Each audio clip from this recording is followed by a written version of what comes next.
Hi friends, మీకోసం super వీడియోస్తో skill అలా తెలుగులో వచ్చేసింది. లైక్ చేయండి, సబ్స్క్రైబ్ అవ్వండి, మరి షేర్ చేయడం మర్చిపోకండి. Let's go. So today our topic JavaScript and JavaScripts అనేటువంటి వాటిలో త్రీ టైప్ ఆఫ్ JavaScripts. మనం ప్రీవియస్ సిఎస్ఎస్ అనేటువంటి దాన్ని డిస్కస్ చేసాము. సిఎస్ఎస్ అనేటువంటి దాన్ని డిస్కస్ చేసాము.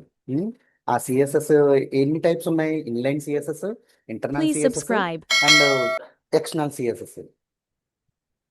Yes, sir. సో జావాస్క్రిప్ట్స్ అనేటువంటి Yes, sir. దానిలో కూడా మనకి టైప్స్ అనేటువంటి ఎన్ని ఉన్నాయని అంటే inline JavaScript and second one internal JavaScript and third one external JavaScript. Yes, sir. దీనిలో Yes, sir. ఇన్లైన్ జావాస్క్రిప్ట్ అనేటువంటిది ఏదైతే ఉందో ఈ ఇన్లైన్ జావాస్క్రిప్ట్ అనేటువంటి దానికి ఈ ఇన్లైన్ జావాస్క్రిప్ట్ అనేటువంటి దాని గురించి డిస్కస్ చేద్దాం ఫస్ట్. ఏమా? Yes, sir. So inline JavaScript అనేటువంటిది మనకు తెలుసు. సో ఇది దేనికోసం యూజ్ చేస్తామని అంటే సేమ్ సిఎస్ఎస్ లో ఎలా అయితే మనం అక్కడ Please colours, subscribe. Text content అనేటువంటి డిఫరెంట్ టైప్ ఆఫ్ మోడిఫికేషన్స్ అనేటువంటి వాటి కోసం దేనికోసం అయితే యూజ్ చేస్తామో సిఎస్ఎస్ అనేటువంటిది. సో ఈ ఇన్లైన్ అనేటువంటిది కూడా మనకి దేనికోసం యూజ్ అవుతుందని అంటే విత్ ఇన్ ద హెచ్టిఎంఎల్లోనే మనం ఈ ఇన్లైన్ జావాస్క్రిప్ట్ అనేటువంటి దాని గురించి మనం స్టడీ చేద్దాం. ఏమా? సో ఫర్ ఎగ్జాంపుల్ ఇక్కడ ప్యాడ్లో మనం ఇన్లైన్ జావాస్క్రిప్ట్ అనేటువంటిది ఏంటో ఇక్కడ మనం డిస్కస్ చేద్దాం. ఓకే, కోడ్ కూడా హెచ్టిఎంఎల్ కోడ్ అనేటువంటి దాన్ని ఇన్లైన్ జావాస్క్రిప్ట్ అనేటువంటి దానిలో ఏ విధంగా మనం రాయొచ్చో ఇక్కడ మనం కోడ్ అనేటువంటి దాన్ని ఇంప్లిమెంట్ చేద్దాం. సో ఫర్ ఎగ్జాంపుల్ డిఫాల్ట్గా మనకు ఉన్నటువంటి వాటిలో డాక్ టైప్ అనేటువంటిది. So doc type HTML version అనేటువంటి దాన్ని తీసుకుందాం. సో దీనిలో మళ్ళీ హెచ్టిఎంఎల్ అనేటువంటి దాన్ని రూట్ ట్యాగ్గా తీసుకుని సో దీనిలో హెడ్ అనేటువంటి దాన్ని క్రియేట్ చేద్దాం. సో హెడ్లో మనకి టైటిల్ అనేటువంటి దాన్ని తీసుకుందాం. టైటిల్ వస్తుంది sir. Yes, sir. Title. So title ఏంటంటే ఇన్లైన్ జావాస్క్రిప్ట్ అని పెడదాం. Inline JavaScript. JavaScript Yes, sir. అనేటువంటిది రాసేటప్పుడు ఇప్పుడు కూడా Yes, sir. జే క్యాపిటల్ లెటర్లో ఉండాలి, ఎస్ క్యాపిటల్ లెటర్లో ఉండాలి. Yes, capital letter లో. Okay, sir. Okay, sir. అలా అంటే అలా రాయకపోతే ఒకవేళ మనం అలా మనం యూజ్ చేయకపోతే ఏమైనా ప్రాబ్లం అవుతుందంటే ఎగ్జిక్యూట్ అవుతుంది. Yes, sir. ఎర్రర్ అనేటువంటిది ఏమీ రాదు. కానీ మనం కోడ్ అనేటువంటి దాన్ని ఇంప్లిమెంట్ చేసేటప్పుడు మనం యూజ్ చేసేటువంటి Yes, ఆ sir. ఫార్మెట్, నువ్వు ఫాలో అయ్యేటువంటి రూల్స్, వీడు ఒక గుడ్ కోడ్ ప్రాక్టీసరా లేకపోతే గుడ్ ప్రోగ్రామరా కాదా అనేటువంటిది మనం కోడ్ ఇంప్లిమెంటేషనే మనకి వాళ్ళకి డిస్ప్లే చేస్తుంది అనమాట. Yes, sir. అందుకని మనం కొన్ని ఫాలో అవ్వాలి. ఏమో? Yes, sir. సో ఇప్పుడు ఈ టైటిల్ అనేటువంటి దాన్ని కూడా క్లోజ్ చేద్దాం. Title tag. So Yes, sir. ఇక్కడ హెడ్ ట్యాగ్ అనేటువంటి దాన్ని కూడా క్లోజ్ చేద్దాం. తర్వాత దేనిలో మనం ఇంప్లిమెంట్ చేయాలంటే బాడీ అనేటువంటి దాన్ని మనం తీసుకుందాం. Yes, sir. Body tag. So body ట్యాగ్లో ఒక హెడ్డింగ్ అనేటువంటి దాన్ని యూజ్ చేద్దాం. ఇలా H2 అనేటువంటి ఒక హెడ్డింగ్. ఈ హెడ్డింగ్ అనేటువంటి Yes. దాన్ని ఏం యూజ్ చేద్దాం అని అంటే సేమ్ ఇదే ఇన్లైన్ జావా స్క్రిప్ట్ అనేటువంటి దాన్ని యూజ్ చేద్దాం. Yes, sir. H2 అని ట్యాగ్ని మనం ఇలా క్లోజ్ చేద్దాం. సో ఇక్కడ మనం ఏం చేస్తామని అంటే ఈ ట్యాగ్ అనేటువంటి దానికి మనం అప్లై చేయాలని అనుకుంటే దాన్ని అంటే ఒక బటన్ అనేటువంటి దాన్ని క్రియేట్ చేద్దాం. బటన్ ట్యాగ్ అనేటువంటిది. Yes, sir. ఒక బటన్ క్రియేట్ చేయాలనుకుంటే బటన్ ట్యాగ్ అని క్లిక్ చేసి ఈ బటన్ ట్యాగ్ ఈ ఏదైతే ట్యాగ్ ఉందో ఈ విత్ ఇన్ ద ట్యాగ్లోనే మనం ఇంప్లిమెంట్ చేసేటువంటి దాన్ని ఇన్లైన్ అని అంటాం అనమాట. సో ఈ బటన్ అనేటువంటిది ఏంటని అంటే క్లిక్ అవ్వాలి. అంటే మనం క్లిక్ చేస్తే అది క్లిక్ అవ్వాలి కాబట్టి దాన్ని మనం ఏమంటామంటే ఏ అట్రిబ్యూట్ అంటే ఆన్ క్లిక్. ఈ ఆన్ క్లిక్ అనేటువంటిది వాల్యూ అనేటువంటిది ఏంటంటే ఇది ఒక ఎలర్ట్ టైప్లో ఉండేటువంటిది. ఆ బటన్ని మనం క్లిక్ చేస్తే ఒక మెసేజ్ అనేటువంటిది రావాలి. ఏమనంటే హలో శిరీష అని మనకి రావాలి అని అంటే ఈ బటన్ అనేటువంటిది క్రియేట్ అయిపోతుంది. బటన్ ట్యాగ్ మనం యూజ్ చేస్తే ఇప్పుడు ఇది మనం ఈ బటన్ క్లిక్ చేసిన వెంటనే ఏం యాక్షన్ అనేటువంటిది పెర్ఫామ్ చేయాలో ఆ యాక్షన్కి ఏం చేస్తామంటే ఆన్ క్లిక్ అని ఒక అట్రిబ్యూట్ అనేటువంటి దాన్ని యూజ్ చేసి దీనిలో ఒక ఎలర్ట్ అనేటువంటిది మనకు రావాలి. సో ఎలర్ట్ ఏమొస్తుందని అంటే ఫర్ ఎగ్జాంపుల్ మనకి ఇలా యూజ్ చేసిన తర్వాత సో ఇక్కడ మనకి ఎలర్ట్ అనేటువంటిది ఇక్కడ మనం డబుల్ కొటేషన్ ఓపెన్ చేసాం కాబట్టి ఇక్కడ డబుల్ కొటేషన్ అనేటువంటిది క్లోజ్ చేద్దాం. సో ఇక్కడతో ఈ ట్యాగ్ అనేటువంటిది క్లోజ్ చేసేస్తాం. బటన్ అనేటువంటి ట్యాగ్ క్లోజ్ చేస్తాం. ఓకేనా? సో ఆ బటన్ పైన మనకి నేమ్ కనిపించాలనుకో ఓన్లీ ఎంటీ బటన్ అనేటువంటిది ఉంటే సరిపోదు కదా మనకి. దానిపైన ఒక నేమ్ ఇప్పుడు ఓకే అనేటువంటి నేమ్, క్యాన్సిల్ అనేటువంటి నేమ్ ఉంటే అప్పుడు ఆ బటన్ని మనం అంటాం ఏమని, ఇది ఓకే బటన్, ఇది క్యాన్సిల్ బటన్, అవునా కదా? సో కాబట్టి yes sir yes sir button అనేటువంటి దాన్ని క్రియేట్ చేసాం. బటన్ ట్యాగ్ అనేటువంటి దాన్ని యూజ్ చేసి ఇది క్లిక్ చేస్తే ఏ యాక్షన్ పెర్ఫామ్ చేయాలో ఆన్ క్లిక్ అనేటువంటి అట్రిబ్యూట్ యూజ్ చేసాం. ఈ ఆన్ క్లిక్ అనేటువంటి అట్రిబ్యూట్ యాక్షన్ ఏంటి అని అంటే ఎలర్ట్ బాక్స్ అనేటువంటిది వచ్చి దానిలో హలో శిరీష అని రావాలి. అవును ఓకేనా? సార్ ఇప్పుడు ఆ బటన్ ఎస్ పైన సార్ ఓకేనా క్యాన్సిలా ఏం కావాలి అని అంటే ఇక్కడ మనం ఏం చేద్దాం అంటే క్లిక్ మీ అని పెడదాం. సార్ అంటే ఆ బటనే మనల్ని క్లిక్ చేయమన్నట్టుగా. సో ఇక్కడతో మనం బటన్ ట్యాగ్ అనేటువంటి దాన్ని క్లోజ్ చేసేస్తాం. శాస్త్రి ఓకే సార్ ఓకేనా? అంతే. ఇప్పుడు ఇది ఎస్ సార్ ఇప్పుడు ఇన్లైన్ లోనే అంటే ఒకటే ట్యాగ్ లో మనం బటన్ గురించి మనం ఇంప్లిమెంట్ చేసాం. దీన్ని ఒకే లైన్ లో ఇది లైన్ కి మాత్రమే అప్లికబుల్ అవుతుంది. ఈ ఒక్క బటన్ కి మాత్రమే అప్లికబుల్ అవుతుంది. ఇది ఇంక దేనికి అప్లికబుల్ అవ్వదు. బటన్ అనేటువంటి దాన్ని ఎస్ క్రియేట్ సార్ చేసి ఈ బటన్ ట్యాగ్ లోపలే మనం ఇంప్లిమెంట్ చేస్తున్నాం కాబట్టి ఇది ఇన్లైన్ ట్యాగ్ అని మనం అంటాం అనమాట. సో ఆటోమేటిక్గా ఇక్కడ మనం బాడీ అనేటువంటి దాన్ని క్లోజ్ చేసేద్దాం. Body yes sir and HTML. ఓకేనా? సో ఇప్పుడు ఎస్ దీన్ని సేవ్ చేద్దాం. ఎస్ సార్ సేవ్ చేస్తే అప్పుడు నాకు అవుట్పుట్ అనేటువంటిది ఎలా వస్తుందో ఇక్కడ నాకు చూపిస్తుంది. ఫైల్లోకి వెళ్ళి సేవ్ యాజ్ అని డెస్క్టాప్ మీద ఇక్కడ జావా స్క్రిప్ట్ అని పెడదాం. జావా స్క్రిప్ట్, ఈ జావా స్క్రిప్ట్లో ఇక్కడ ఇన్లైన్ జేఎస్ అని పెట్టి .html సేవ్ చేయాలి. ఎందుకంటే అది HTML లోపల కదా, ఇది మనం ఎస్ సార్ HTML లో మనం జావా స్క్రిప్ట్ అనేటువంటిది ఒక లైన్ లో ఇంప్లిమెంట్ చేస్తున్నాం. ఈ లైన్ లోనే ఉన్నది. అది ఇంకా దేనికి అప్లికబుల్ అవ్వదు, ఓన్లీ ఈ లైన్ కి మాత్రమే అప్లికబుల్ అవుతుంది. సో కాబట్టి .html లోనే ఓకే సేవ్ సార్ చేయాలి. సేవ్ చేశాను. ఓకే. సార్ సో ఇక్కడ జావా స్క్రిప్ట్ ఫోల్డర్, దీనిలో ఇన్లైన్ జావా స్క్రిప్ట్ ఓపెన్ చేస్తే ఇదిగో ఇక్కడ చూడండి,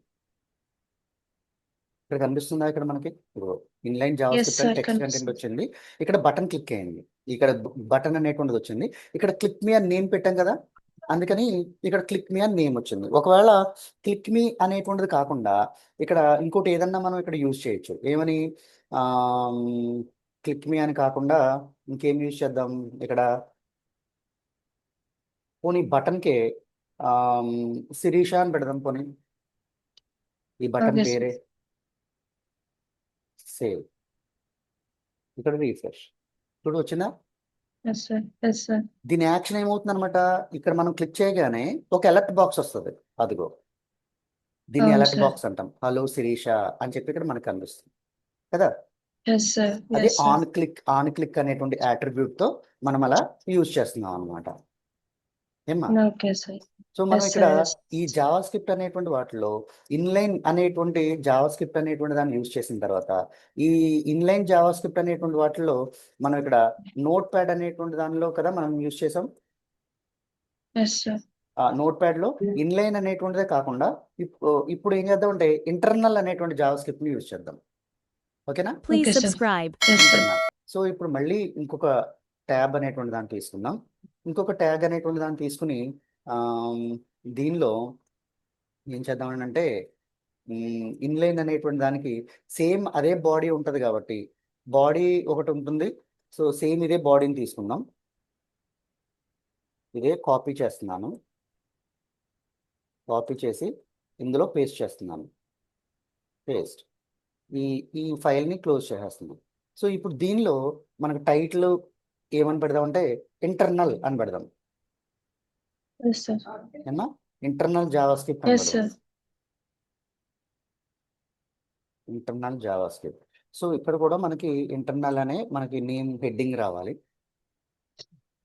Yes, sir. Internal. Okay. So ఇప్పుడు మనం ఇక్కడ ఏం చేయాలని అంటే బటన్ అనేటువంటిది ఏదైతే ఉందో ఈ బటన్ దగ్గర ఈ హెచ్టిఎంఎల్ సో మనకి సేమ్ అలాగే ఉన్నాయి. కానీ ఒకటి ఏం చేయాలని అంటే ఈ టైటిల్ అనేటువంటిది ఏదైతే ఉందో ఈ టైటిల్ దగ్గర మనం ఏం చేస్తామంటే కింద జావా స్క్రిప్ట్ అనేటువంటి దాన్ని ఇంప్లిమెంట్ చేయడానికి స్క్రిప్ట్ అనేటువంటి ట్యాగ్ని యూజ్ చేయాలి. Yes, sir. స్క్రిప్ట్ అనేటువంటి ట్యాగ్ని యూజ్ చేయాలి. స్క్రిప్ట్ ట్యాగ్ అనేటువంటి దాన్ని యూజ్ చేసిన తర్వాత ఓకే ఇక్కడ మనం ఏం చేయాలంటే ఇంప్లిమెంటేషన్ అనేటువంటిది మనం స్టార్ట్ చేయాలి. ఎలా అంటే దీనికి ఒక ఫంక్షన్ జావా స్క్రిప్ట్కి సంబంధించినటువంటిది ఫంక్షన్ ఒకటి దాన్ని ఇంప్లిమెంట్ చేద్దాం మనం ఓన్గా. ఫంక్షన్ అని చెప్పి ఫంక్షన్ ఇది ఏ ఫంక్షన్ అని అంటే ఒక మెసేజ్ని షో చేసేటువంటి విధంగా ఉంటుంది కాబట్టి దీన్ని షో మెసేజ్ అని పెడదాం. షో మెసేజ్ ఈ ఫంక్షన్ పేరు షో మెసేజ్ To అనేటువంటి ఒక message. ఫంక్షన్. ఓకేనా? ఇలా Sir. యూజ్ చేద్దాం. Yes, sir. ఇప్పుడు ఈ షో మెసేజ్ అనేటువంటి దానికి ఒక బ్లాక్ ని క్రియేట్ చేసి ఈ బ్లాక్ లో మనం ఈ ఫంక్షన్ అనేటువంటి దాన్ని ఇంప్లిమెంట్ చేయాలి. ఈ బ్లాక్ లో Yes, sir. సో ఏమని ఇంప్లిమెంట్ చేద్దాం ఈ బ్లాక్ లో అని అంటే సేమ్ ఇందాక మనం ఎలర్ట్ అనేటువంటి దాన్ని యూజ్ చేసాం కదా. ఈ ఎలర్ట్ అనేటువంటిది ఏదైతే ఉందో ఈ ఎలర్ట్ అనేటువంటి దాన్ని తీసుకుని సేమ్ మనం ఎలర్ట్ అనేటువంటి దాన్ని ఇక్కడ నుంచి డబుల్ కొటేషన్స్ దగ్గర నుంచి ఈ ఎలర్ట్ అనేటువంటి మెసేజ్ ఏదైతే ఉందో ఆ ఎలర్ట్ మెసేజ్ ఇక్కడ మనం ఇంప్లిమెంట్ చేద్దాం. ఇలా ఇక్కడ మనం డబుల్ కొటేషన్ ఇవ్వవసరం sir. లేదు. Okay, sir. ఇలా అలర్ట్ మెసేజ్ ఏంటంటే ఇలా alert hello Hello, Sirisha Suresh. అనేటువంటిది Yes, ఇప్పుడు sir. మెసేజ్ మారుద్దాం. ఏమని మారుద్దాం అని అంటే ఏమని మారుద్దాం అంటే hello from internal JavaScript. Yes, sir. Internal JavaScript అని చెప్పి మనం ఇక్కడ కాలన్ అనేటువంటి దాంతో మనం ఎండ్ చేస్తాం. ఇది స్టేట్మెంట్. Sir, ఇది డబుల్ కోట్ పెట్టలేదు సార్ క్లోజింగ్. ఇదిగో ఇక్కడ పెట్టాను, ఇక్కడ యూజ్ చేశాను. ఆహా, డబుల్ కోట్ సార్ మధ్యలో హెలో జావా స్క్రిప్ట్ తర్వాత sir. ఇక్కడ ఎండ్ చేయలేదా? Okay Yes, sir. ఓకే ఇక్కడ ఇప్పుడు ఓకేనా? Yes, sir. Yes, sir. Right. So ఇప్పుడు మనం ఇక్కడ స్టేట్మెంట్ అనేటువంటి దాన్ని యూజ్ చేసాము. దీనిలో ఈ ఫంక్షన్ పేరేంటి? షో మెసేజ్ అనేటువంటి ఫంక్షన్. Show message, sir. దీని స్టేట్మెంట్ Yes, sir. ఏమో ఇది స్టేట్మెంట్. ఓకేనా? సో ఇక్కడతో మనం Sure. జావా స్క్రిప్ట్ అనేటువంటిది ఎండ్ చేసేస్తాం. Yes, sir. స్క్రిప్ట్ అని ఇలా మనం నోట్ చేస్తే ఆటోమేటిక్గా జావా స్క్రిప్ట్ అనేటువంటిది ఇది అయిపోతుంది. హెడ్ బాడీలో ఇంటర్నల్ జావా స్క్రిప్ట్ అనేటువంటిది ఉంటుంది. సో ఇక్కడ మనం ఏం చేయాలని అంటే Yes, sir. బటన్ అనేటువంటి దాన్ని ఒక దాన్ని క్లిక్ చేసి ఈ బటన్ కి ఆన్ క్లిక్ అనేటువంటి దాన్ని పెట్టి ఈ ఆన్ క్లిక్ చేసిన వెంటనే మనకి ఏ ఫంక్షన్ కాల్ చేయాలని అంటే ఇది ఆన్ క్లిక్ చేసిన వెంటనే ఏ ఫంక్షన్ కాల్ చేయాలి? ఈ బటన్ ఉంది కదా, ఈ బటన్ Show క్లిక్ చేసి message function, sir. Show message function అనేటువంటిది నాకు రావాలి. సో కాబట్టి ఆ ఫంక్షన్ ని Yes, ఇక్కడ ఆన్ క్లిక్ దగ్గర కాల్ చేద్దాం. Okay, sir. సో ఇలా ఆన్ క్లిక్ దగ్గర మనం కాల్ చేస్తే ఆటోమేటిక్ గా ఆ ఫంక్షన్ అనేటువంటిది రెస్పాండ్ అవుతుంది. Please subscribe. ఓకేనా? Yes, sir. సో ఇక్కడ దీని పేరేమో Yes, sir. శిరీష అనేటువంటి పేరే యూజ్ చేసాము. ఇక్కడ బటన్. ఇప్పుడు చూడు, ఇందాక మనం ఈ బటన్ లో ఈ లైన్ లోనే మనం జావా స్క్రిప్ట్ అనేటువంటి దాన్ని ఇంప్లిమెంట్ చేసాం. ఇప్పుడు ఏం చేస్తున్నాం? జావా స్క్రిప్ట్ అనేటువంటి దాన్ని సపరేట్ గా విత్ ఇన్ ద ప్రోగ్రామ్ లో తెలీదు. ఇక్కడే ఉన్నాయి. Wash. మోటార్ ఆన్ చేస్తారా? మోటార్ ఆన్ లోనే ఉంది. ఇది రావట్లేదు.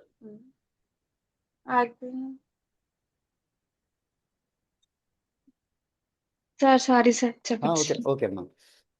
సో ఇప్పుడు మనం హెచ్టిఎంఎల్ అనేటువంటి దానిలో జావా స్క్రిప్ట్ అనేటువంటిది ఒక లైన్ లో కాకుండా ఒక సపరేట్ గా మనం ఒక బ్లాక్ లో మనం ఇంప్లిమెంట్ చేస్తున్నాం అనమాట. సో కాబట్టి ఈ బ్లాక్ లో ఓ ఫంక్షన్ అనేటువంటి దాన్ని జావా స్క్రిప్ట్ లో ఇంప్లిమెంట్ చేసి ఈ ఫంక్షన్ ని ఇక్కడ మనం కాల్ చేస్తున్నాం. బటన్ దగ్గర హెచ్టిఎంఎల్ కోడ్ లో మనం కాల్ చేస్తున్నాం. ఈ జావా స్క్రిప్ట్ అనేటువంటి సపరేట్ గా ఇంప్లిమెంట్ చేసాం. ఇక్కడ మనం ఏం చేస్తున్నాం అంటే ఫంక్షన్ అనేటువంటి దాన్ని బటన్లో కాల్ చేస్తున్నాం అంతే తప్ప ఇక్కడ ఇంప్లిమెంటేషన్ జావా స్క్రిప్ట్ అనేటువంటి ఇంప్లిమెంటేషన్ లేదు. సో ఇలా మనం యూజ్ చేసినట్లయితే అప్పుడు ఇది ఎలా మనకి రెస్పాండ్ అవుతుందో చూడు. Yes sir. Save as so మనకి ఇక్కడ save as internal JavaScript .html right. ఇప్పుడు ఇక్కడ ఇంటర్నల్ జావాస్క్రిప్ట్ అని వచ్చింది. ఇది మనం ఓపెన్ చేస్తుంది. ఇది కూడా Please subscribe. వచ్చిందా ఇది ఎస్ సార్. Internal JavaScript. ఇప్పుడు మనం శిరీష అనేటువంటి దాన్ని క్లిక్ చేస్తే అదిగో హలో ఫ్రమ్ ఇంటర్నల్ జావాస్క్రిప్ట్ అని చెప్పి వచ్చింది. ఇది ఎస్ సార్. ప్రీవియస్ది. శిరీష అని క్లిక్ చేస్తే హలో శిరీష అని చెప్పి ఇలా Yes, sir. వచ్చింది. ఇది ఇన్లైన్ కింద యూజ్ అవును, sir. చేసాం, ఇది ఇంటర్నల్ కింద యూజ్ చేసాం. ఇంటర్నల్ కింద యూజ్ చేసాం. Yes sir. ఓకేనా?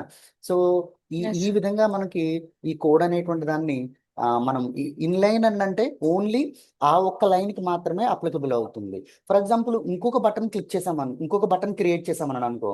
ఫర్ ఎగ్జాంపుల్ ఇంకో బటన్ ఇక్కడ క్లిక్ చేస్తున్నాను, ఇలా ఇలా చేశాను. దీనిలో on click show message click చేసాం. ఇక్కడ శిరీష అనేటువంటిది కాకుండా ఇక్కడ ఏమని పెడదామంటే జావా స్క్రిప్ట్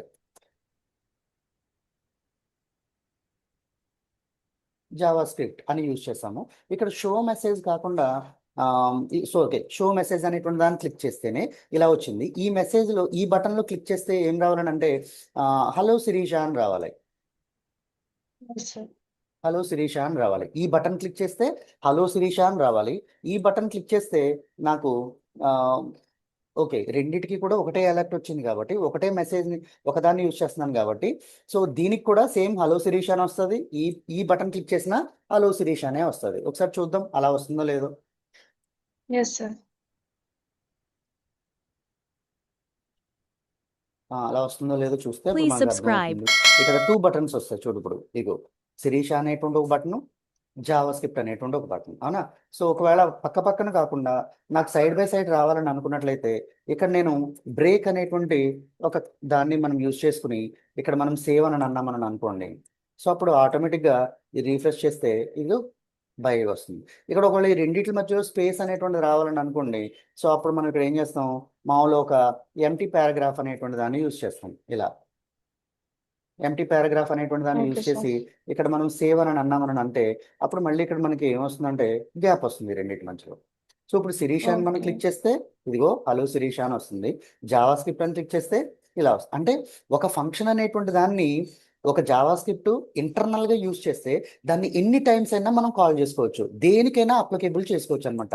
ఇలా ఇంటర్నల్గా మనం యూజ్ చేస్తే మనం దేనికైనా ఒక పెర్ఫార్మెన్స్ అనేటువంటి దాన్ని ఇవ్వడానికి మల్టిపుల్ టైమ్స్ మనం యాక్సెస్ చేయడానికి రిపీటెడ్గా యాక్సెస్ చేయడానికి ఇంటర్నల్ అనేటువంటి దాన్ని యూజ్ చేస్తాం. అదే ఇన్లైన్లో అయితే అలా కుదురుతుందా? నో ఏమా సార్. ఇన్లైన్లో అలా ఎట్టి No, sir. పరిస్థితుల్లో కూడా పాసిబిలిటీ అనేటువంటిది ఉండదు. ఓన్లీ ఒక లైన్కి మాత్రమే మనకి పాసిబిలిటీ అనేటువంటిది ఉంటుంది అనమాట. Yes sir. ఓకేనా? సో అలా మనకి ఇన్లైన్ అనేటువంటి దాన్ని మనం ఇంప్లిమెంటేషన్ అనేటువంటి దాన్ని చేయొచ్చు. సో ఇప్పుడు మనం దీనిలో నోట్ ప్యాడ్లో ఇప్పుడు ఇన్లైనే కాకుండా మనం ఇక్కడ ఏం చేద్దాం అంటే ఎక్స్టర్నల్ జావా స్క్రిప్ట్ అనేటువంటి దాన్ని ఎలా ఇంప్లిమెంట్ చేస్తాం, ఎక్స్టర్నల్ జావా స్క్రిప్ట్ అనేటువంటి వాటిలో. సో ఇక్కడ మనకి దీనిలో మనం చూస్తే ఇన్లైన్ అయిపోయింది, ఇంటర్నల్ అయింది, ఇంప్లిమెంట్ చేసుకున్నాము. అండ్ ఎక్స్టర్నల్ అనేటువంటి దాన్ని మనం ఇంప్లిమెంట్ చేయాలంటే దాన్ని కూడా ఎలా యూజ్ చేస్తామని అంటే ఫర్ ఎగ్జాంపుల్ ఇక్కడ ఏం చేద్దామని ఒక ఫంక్షన్ అనేటువంటి దాన్ని రాద్దాం. ఏం ఫంక్షన్ అంటే ఫంక్షన్ అని పెట్టి దీనికి ఒక గ్రీటింగ్స్ టైప్లో ఒక గ్రీట్ అనేటువంటి ఫంక్షన్ నేమ్ పెట్టుకున్నాం ఇలా. ఎస్ ఓకేనా? సార్. సో గ్రీట్ అనే ఫంక్షన్ నేమ్ యూజ్ చేసి ఇక్కడ సేమ్ ఎలర్ట్ అని చెప్పి యూజ్ చేసి ఏం ఎలర్ట్ అని అంటే ఇందాక మనం నోట్ చేసుకున్నదే hello from external JavaScript yes sir. అని చెప్పి యూజ్ చేసి సో ఇక్కడ మనం సెమీకోలన్ యూజ్ చేస్తాం. ఇక్కడ బ్లాక్ అనేటువంటి దాన్ని క్లోజ్ చేస్తాం. అయితే Yes, sir. ఇప్పుడు Yes, దీన్ని మనం సేవ్ చేయాలని అని అనుకుంటే సో ఎలా సేవ్ చేస్తాం, ఇక్కడ ఫైల్కి వెళ్ళి సేవ్ యాజ్ అని చెప్పి దీనికి ఒక నేమ్ పెట్టాలి, ఏమనంటే స్క్రిప్ట్ అని పెడదాం. స్క్రిప్ట్ డాట్ జేఎస్ అని సేవ్ చేయాలి. ఈ జావా స్క్రిప్ట్ రాసినటువంటి ఫైల్ని స్క్రిప్ట్ డాట్ జేఎస్ అని చెప్పి సేవ్ చేద్దాం. ఓకే, ఇక్కడ జావా స్క్రిప్ట్ అనే ఫోల్డర్లో సేవ్. ఓకేనా? Yes sir. ఇప్పుడు మనం హెచ్టిఎంఎల్ కోడ్ అనేటువంటి దాన్ని ఓపెన్ చేద్దాం. సో హెచ్టిఎంఎల్ కోడ్ అనేటువంటి దానిలో మనకి హెచ్టిఎంఎల్ సేమ్ ఇందాక మనం ఏదైతే మనం యూజ్ చేసామో ఇది ఎక్స్టర్నల్ అనేటువంటి దానిలో సేమ్ ఇక్కడ ఏదైతే యూజ్ చేసామో అదే కోడ్ని మనం తీసుకుందాం. అదే కోడ్ తీసుకుందాం. సో ఇదే కోడ్ని మనం ఎక్స్టర్నల్ అనేటువంటి దానిలో ఇంప్లిమెంట్ చేయాలని అనుకుంటే ఈ టైటిల్ దగ్గర ఈ స్క్రిప్ట్ అనేటువంటిది అవసరం లేదు ఇంకా. ఓకేనా? ఈ ఎక్కడ స్క్రిప్ట్ సార్? ఈ టైటిల్ కింద ఈ స్క్రిప్ట్కి సంబంధించిన ఫంక్షన్ అనేటువంటి దాన్ని యూజ్ చేయవసరం లేదు ఈ స్క్రిప్ట్లో. ఎందుకనంటే ఆల్రెడీ స్క్రిప్ట్ అనేటువంటిది మనం ఇక్కడ జావా స్క్రిప్ట్ అనేటువంటి దాన్ని ఆల్రెడీ మనం ఇక్కడ యూజ్ చేస్తాము సపరేట్గా. Script Please dot JS subscribe. File పెట్టి ఇక్కడ సేవ్ చేస్తాం. సో కాబట్టి ఇక్కడ ఈ ఓకే సార్. స్క్రిప్ట్లో మనం మళ్ళీ స్క్రిప్ట్ని ఇంప్లిమెంట్ చేయవసరం లేదు. సో ఇక్కడ మనం ఏం చేద్దాం అంటే ఇంటర్నల్ కాకుండా ఎక్స్టర్నల్ అని టైటిల్ పెడదాం. Yes sir. External JavaScript. So దీనిలో ఈ స్క్రిప్ట్ అనేటువంటి దానిలో మనం ఏం చేయాలనంటే ఇక్కడ స్క్రిప్ట్ అనేటువంటి ట్యాగ్లో మనం ఏం చేయాలంటే ఏదైతే మనం ఫైల్ క్రియేట్ చేసామో దాన్ని మనం ఇక్కడికి కాల్ చేయాలి. ఎలాగా? ఎస్ఆర్సి అనేటువంటి ఒక అట్రిబ్యూట్ని యూజ్ చేసి దీనిలో ఆ ఫైల్కి నేమ్ ఏం పెట్టాము? స్క్రిప్ట్ అనేటువంటి దాన్ని యూజ్ చేసాము. డాట్ జేఎస్ అనేటువంటి దాన్ని యూజ్ చేసాము. అవునా? Yes sir. సో ఈ విధంగా మనం మెన్షన్ చేసి ఈ జావా స్క్రిప్ట్ అనేటువంటి దాన్ని ఇక్కడతో క్లోజ్ చేసేస్తాం అనమాట. ఇలా అంతే. Yes sir. ఇక్కడ బటన్ దగ్గర కూడా సేమ్ ఆన్ క్లిక్ అనే ఉంటుంది. సో మనం అక్కడ ఏం పెట్టాం? మనం గ్రీట్ అని చెప్పి మనం యూజ్ చేసాం కదా. సో ఇక్కడ గ్రీట్ అనే ఫంక్షన్, ఆ ఫంక్షన్ పేరు గ్రీట్ అని చెప్పి మనం యూజ్ చేస్తాం. సో ఇక్కడ మనం గ్రీట్ అని చెప్పి ఇక్కడ కాల్ చేస్తాం ఆ ఫంక్షన్ని. అంతే. ఆ ఫంక్షన్ ఏమన్నా ఈ హెచ్టిఎంఎల్ ఫైల్లో ఇంప్లిమెంటేషన్ ఉందా? సార్. జావా స్క్రిప్ట్ ఫంక్షన్ మనం హెచ్టిఎంఎల్ ఫైల్లో ఇంప్లిమెంట్ చేసామా? చేయలేదు. అది నో సార్. సపరేట్గా నో సార్. అది సపరేట్గా యూజ్ చేసాం. ఇలా స్క్రిప్ట్ అనేటువంటి దాన్ని సపరేట్గా స్క్రిప్ట్ డాట్ జేఎస్ అనేటువంటి దానిలో సేవ్ చేసాం. ఇక్కడ మనం సేవ్ Yes, చేయాలి. sir. ఇక్కడ మనం ఏం చేసాము? అది ఎక్కడ యూజ్ చేసామో ఆ యూజ్ చేసినటువంటి దాన్ని మన సోర్స్ ఫైల్లోనే ఉంది అది. అవునా Yes, కదా? sir. ఎలా సోర్స్ ఫైల్ అని అంటే ఇదిగో ఇలా ఇక్కడ ఈ సోర్స్ ఫైల్లోనే ఉంది. అంటే మనం జావా స్క్రిప్ట్ అనేటువంటిది ఎక్కడైతే హెచ్టిఎంఎల్ పేజ్ ఇంప్లిమెంట్ చేస్తున్నామో ఆ ఫోల్డర్లోనే ఉంది ఈ జావా స్క్రిప్ట్. ఒకవేళ ఈ ఫోల్డర్లో లేకపోతే అప్పుడు మనం ఇలా ఇంప్లిమెంట్ చేస్తే అది రాదు. ఆ ఫోల్డర్లోనే ఉంది కాబట్టి డైరెక్ట్గా స్క్రిప్ట్ డాట్ జేఎస్ అని చెప్పి మనం కాల్ చేస్తే ఆటోమేటిక్గా రెస్పాండ్ అవుతుంది. అవునా కదా? Yes, sir. సో ఇప్పుడు ఇది ఒకసారి మనం సేవ్ చేసి చూద్దాం ఎలా రెస్పాండ్ అవుతుందో మనకు తెలుస్తుంది. సేవ్. సో దీన్ని external Java script HTML. .html save. So ఇప్పుడు ఎక్స్టర్నల్ జావా స్క్రిప్ట్ .html చూడు ఇక్కడ వచ్చిందా? ఇక్కడ ఇది No, sir. ఇంటర్నల్, Refresh చేయాలి సార్. ఇది ఇంటర్నల్, ఇదిగో ఇది ఎక్స్టర్నల్. ఇదిగో ఇక్కడ వచ్చింది. ఇది క్లిక్ చేస్తే అప్పుడు ఇదిగో ఆటోమేటిక్గా వస్తుంది. రెస్పాండ్ అవుతుందా Java script file? Okay sir. Okay sir. So అంటే ఇప్పుడు మనం ఇన్లైన్ అనేటువంటి దాన్ని విత్ ఇన్ ద ట్యాగ్లో మనం ఇంప్లిమెంట్ చేసాము. ఇన్లైన్ అనేటువంటి దాన్ని. Yes sir. అవునా? ఇదిగో ఇక్కడ ఇన్లైన్ అనేటువంటి దాన్ని విత్ ఇన్ ద ట్యాగ్లోనే మనం మధ్యలో ఇంప్లిమెంటేషన్ నేను చేసాం. దోమ పడుతున్నాను. విత్ ఇన్ ద ట్యాగ్లోనే మనం ఇంప్లిమెంట్ చేసాం ఇలా నోట్ అలా? ప్యాడ్ అనేటువంటి దాన్ని. Yes sir. ఇదిగో నీళ్ళతో ఇది మురికొస్తుంది బోల్డ్ అది. తీసుకొని చెట్టు తీసి కడిగేసి నీళ్ళు పడుతున్నాం. Yes sir. ఓకే. ఇది ఇన్లైన్ అని అంటే విత్ ఇన్ ద ట్యాగ్లోనే మనం ఇంప్లిమెంటేషన్ అనేటువంటి దాన్ని చేసాము. అండ్ ఇది ఇంటర్నల్ అని అంటే మనం జావా స్క్రిప్ట్ అనేటువంటి దాన్ని హెచ్టిఎంఎల్ ట్యాగ్లో కాకుండా మనం ఒక స్క్రిప్ట్ ట్యాగ్స్ అనేటువంటి జావా స్క్రిప్ట్ ట్యాగ్లు అనేటువంటి దాన్ని యూజ్ చేసి మనం ఇక్కడ ఇంప్లిమెంటేషన్ అనేటువంటి దాన్ని చేసాం. అవునా? ఏదైతే మనం చెప్పుకున్నామో సో దీనిలో మనకి Sure. So inline Java script అనేటువంటి దాన్ని మనం డిస్కస్ చేసుకున్నట్లయితే సో విత్ ఇన్ ట్యాగ్ అనేటువంటి దానిలో ఇంప్లిమెంటేషన్ అనేటువంటిది మనం చేసాం. అదే సెకండ్ వన్ మనం ఇంటర్నల్ అనేటువంటి దాన్ని తీసుకున్నట్లయితే ఇంటర్నల్ జావా స్క్రిప్ట్ అనేటువంటి దాన్ని తీసుకున్నట్లయితే సో దీన్ని మనం ఎలా ఇంప్లిమెంట్ చేసాం with in the HTML document అనేటువంటి వాటిల్లో మనం ఇంప్లిమెంటేషన్ అని చేసాం. దీనికి ఏ ట్యాగ్స్ అనేటువంటి వాటిని మనం యూజ్ చేసాము, వీటికి ఏ ట్యాగ్స్ యూజ్ చేసాము అని అంటే స్క్రిప్ట్ అనేటువంటి ట్యాగ్ని యూజ్ చేసాం. స్క్రిప్ట్ అనేటువంటి ట్యాగ్ని యూజ్ చేసాం. అండ్ సో కాబట్టి ఇక్కడ చూడు ఇంటర్నల్ జావా స్క్రిప్ట్ అనేటువంటి దానిలో with in the HTML document అనేటువంటి దానిలో స్క్రిప్ట్ అనేటువంటి దాన్ని మనం యూజ్ చేసాం. అదే ఎక్స్టర్నల్ అనేటువంటి దానిలో ఎక్స్టర్నల్ జావా స్క్రిప్ట్ అనేటువంటిది ఏదైతే ఉందో ఈ జావా స్క్రిప్ట్ అనేటువంటి దానికి ఎలా యూజ్ చేస్తామనంటే outside of the HTML document అనేటువంటి దానిలో మనం ఇంప్లిమెంటేషన్ అనేటువంటి దాన్ని చేసాం. అవునా కదా, outside of the HTML. So ఎందుకని అంటే ఇక్కడ మనం చూడు ఇక్కడ దీనిలో ఇది ఫర్ ఎగ్జాంపుల్ ఇది ఇన్లైన్ ఇది ఎక్స్టర్నల్ అనేటువంటిది హెచ్టిఎంఎల్ డాక్యుమెంట్, జావా స్క్రిప్ట్ అనేటువంటిది ఎడిషనల్గా ఎక్స్ట్రాగా ఈ హెచ్టిఎంఎల్ డాక్యుమెంట్లో ఇంప్లిమెంట్ చేయకుండా ఫంక్షన్ అనేటువంటి దాన్ని బయట మనం ఇంప్లిమెంట్ చేసాం. అందుకని దీన్ని ఎక్స్టర్నల్ జావా స్క్రిప్ట్ అని అన్నాము. ఇప్పుడు దీనిలో ఫర్ ఎగ్జాంపుల్ మనం ఇక్కడ ఎక్స్టర్నల్ జావా స్క్రిప్ట్ అనేటువంటిది ఉంది కదా, దీనిలో జావా స్క్రిప్ట్ .js అని చెప్పి మనం యూజ్ చేసాం.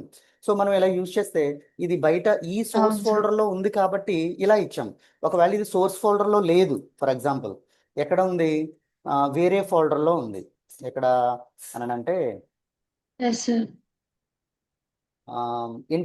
న్యూ ఫోల్డర్ అనేటువంటి దానిలో ఇక్కడ ఉంది జావా స్క్రిప్ట్ ఫైల్. ఈ జావా స్క్రిప్ట్ ఫైల్ని మనం ఏం చేసామంటే ఈ ఫైల్లో యూజ్ చేసాం. ఇక్కడ రిమూవ్ చేస్తాం. ఇక్కడ జావా స్క్రిప్ట్ ఫైల్ లేదు ఎక్స్టర్నల్ దానిలో. ఒకసారి అప్పుడు చూడు ఇలా మనం ఇలా యూజ్ చేసాం. సో ఇది క్లిక్ చేస్తే చూడు ఇక్కడ జావా స్క్రిప్ట్ రెస్పాండ్ అవ్వట్లేదు. అవునా, ఈ కోడ్ లో సేమ్ ఎలా ఉందో జావా స్క్రిప్ట్ .js అనేటువంటి దాన్ని యూజ్ చేసాము, అయినా కూడా ఇది Please రెస్పాండ్ subscribe. అవ్వట్లేదు. అంటే ఇప్పుడు మనం ఏం చేయాలి, ఆ జావా స్క్రిప్ట్ ఎక్కడైతే ఉందో ఆ దాని యొక్క పాత్ని మనం ఇక్కడ యూజ్ చేయాలి. ఇలా ఇదిగో ఇక్కడ మనం ఇలా క్లిక్ చేసిన తర్వాత ఇక్కడ మనం ఇలా యూజ్ చేస్తే ఇక్కడ మనకి పాత్ ఆటోమేటిక్ గా హైలైట్ అవుతుంది. ఇలా అన్నా యూజ్ చేయొచ్చు, లేదు అని అనుకుంటే ఈ ఫైల్ మీద క్లిక్ చేసి ప్రాపర్టీస్ లోకి వెళ్ళాలి. ప్రాపర్టీస్ లోకి వెళ్ళి ఇక్కడ చూపించిన అడ్రస్ ఏదైతే ఉందో ఈ అడ్రస్ అయినా సరే ఈ లొకేషన్ అయినా కూడా మనం కాపీ చేసి ఇక్కడ మనం కోడ్లోకి వెళ్ళి ఈ జావా స్క్రిప్ట్ అనేటువంటి దాని దగ్గర ఇక్కడ పేస్ట్ చేయాలి. ఇక్కడ పేస్ట్ చేసి ఇలా మనం ఫైల్ నేమ్తో రెస్పాండ్ అయ్యి ఇక్కడ మనం సేవ్ చేయాలి. ఇలా ఆ జావా స్క్రిప్ట్ అనేటువంటిది ఇక్కడ సోర్స్ ఫోల్డర్లో లేదు, ఈ పర్టికులర్ లొకేషన్లో ఉంది అని మనం హెచ్టిఎంఎల్ డాక్యుమెంట్కి మనం చెప్తున్నట్లు లెక్క అనమాట. ఇప్పుడు ఇక్కడికి వచ్చిన తర్వాత దీన్ని సేవ్ చేసి రీఫ్రెష్ చేసి ఒకసారి శిరీష అని మనం క్లిక్ చేస్తే అప్పుడు ఆటోమేటిక్గా జావా స్క్రిప్ట్ దీనికి కనెక్ట్ అవుతుంది అన్నమాట. ఓకేనా? Please subscribe.